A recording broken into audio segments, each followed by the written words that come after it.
Salam, 49 nömrəli suala baxırıq. ABC üçbucağında A-nin hündürlükdür. A-nı təpədə götürək. ABC üçbucağında A-nin hündürlükdür. AB 5, AC 6 və BN 3 olarsa, AB'nin üçbucağının sahəsinin ANC üçbucağının sahəsinin nisbətini soruşur. Buraya yazaq H.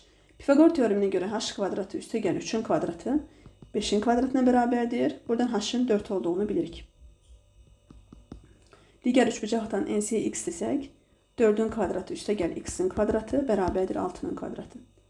X kvadratı 36'dan çıxırıq 16'nı. X olacaq kök altda 20. Yəni 2 kök 5. 2 kök 5. Deməli biz bilirik ki, sahələrdən əgər A-nin parçası hər hansı bir parça olsun, qarşı tərəfi hansı nisbətlə bölünürsə, sahələr də həmin nisbətlə bölünəcək. Yəni AB'nin üçbucağının sahəsi burada BN 3 olduğuna görə və NC 2 kök 5 olduğuna görə sahələr də eyni qaydada 3 böl 2 kök 5 nisbətində olacaq.